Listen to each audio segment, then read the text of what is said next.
Welcome back to Uganda Unity TV, your primary home for sharp, point-blank and unfiltered analysis on the political landscape, military developments, and grassroots updates across our nation. I am your host, Mark O'Brien.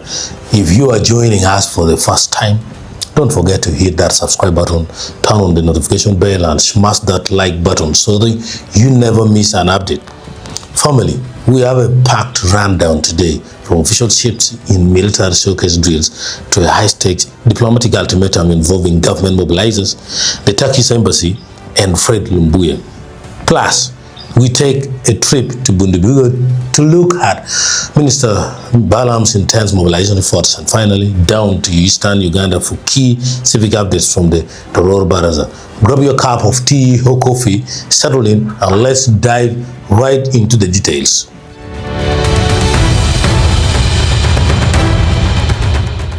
Starting off with the Patriotic League of Uganda, PLU. Over the past few months, PLU under the chairmanship of General Muhoozi Kainerugaba has steadily transformed from a social-civic movement into a dominant political force across the country. Whether you look at the central region, the north, or the west, the league structures are tightening their grip, mobilizing supporters, and positioning themselves as key agenda state setters in Ugandan civic discourse. What is intriguing right now is how organized and fast-acting that secretariat has become under General Secretary Right Honorable Twala Fadil. Every command coming from top leadership is being communicated with administrative speed, showing that PLU is operating with military-like efficiency.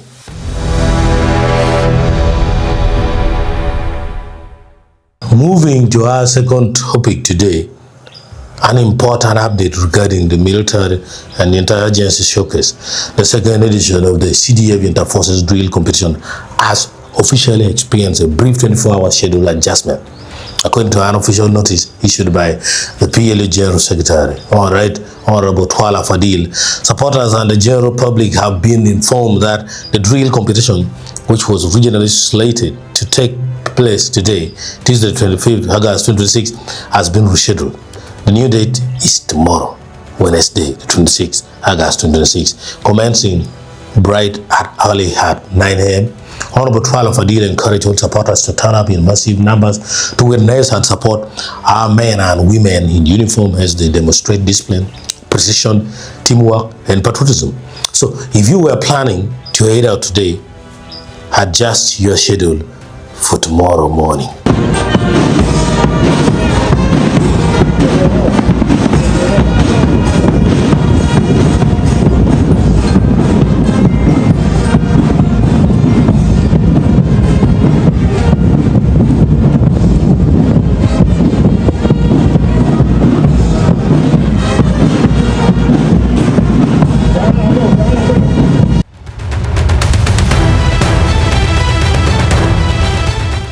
Now, let's talk about the biggest headline sending shockwaves across political social media circles right now. Fred Lumbuye and the planned demonstration at the Turkish Embassy. Things have taken a sharp escalation.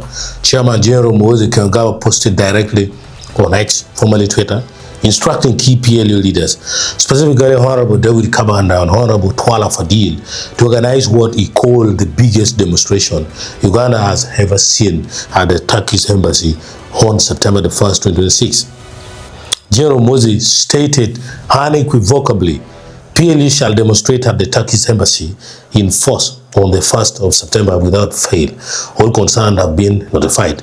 Adding fuel to the fire, MP Daudi Kabanda issued a formal ultimatum online stating the Turkish government must produce Lumbuye to us before 1st September 2026. To confirm these directives, the PLU Secretariat has officially published a signed notice. All PLU members are instructed to assemble at the PLU Secretariat on Plot 7, Settler Lane, Naguru at 8 a.m. on Tuesday, September the 1st, 2026. From Naguru, the members plan to march information to the Turkish Embassy. This is a major diplomatic twist. Dissident Commander Fred Lumbuye's status in Turkey has long been a subject of controversy, but seeing the political league take this head-on with a planned march directly to an international embassy marks an unprecedented turn of events.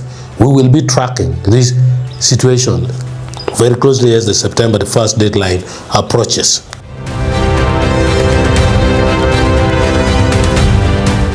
Taking our eyes off Kampala for a moment, let's head west to Bundibugyo district, where the Minister of State, who is also the PLU Vice Chairperson for Western Uganda, Honorable Dr. Balaam Barugahara, has been conducting extensive grassroots mobilization.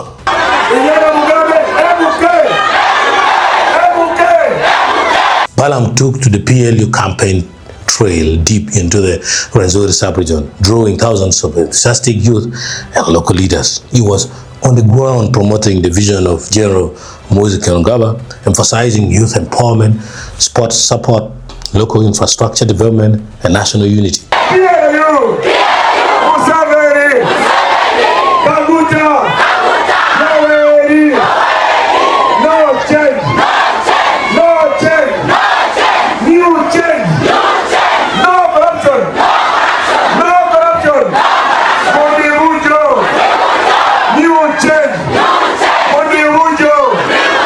Balaam's signature hands-on style was fully on display, assuring the people of Bundibugyo that national economic needs are top priority on the PLU leadership agenda.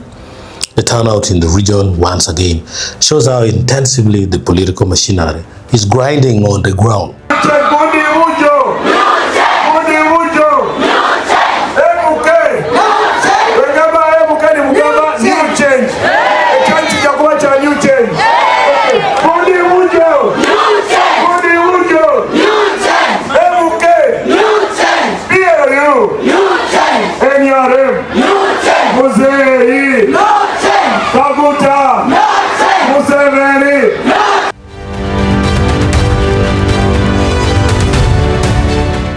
Finally, let's look at Eastern Uganda, specifically the Tororo District Baraza.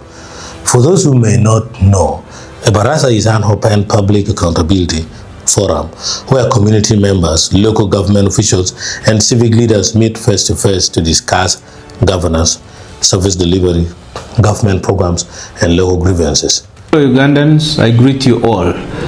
Basaliza Henry Utegeki, a Central Committee member of the Patriotic League of Uganda, and at the same time the Deputy Director Mobilization. I would like to begin by thanking all of you who made it to Chegegwa for our first ever Baraza after the recently concluded elections and also the restructuring of our leadership. I thank you immensely for all those who traveled from different parts of the country to grace the Chegegwa function. In the same spirit, allow me invite all of you on the 29th, to be precise this Saturday, to Tororo Molo Primary School Playground, where we shall have another Baraza. I would like to call upon all the people across the country, all our leaders, all politicians, all religious leaders, and everyone who believes in the bigger cause of PLU and General Muhoozi Kainerugaba to come and attend this function, come and bless it, come and be with us for God and my country.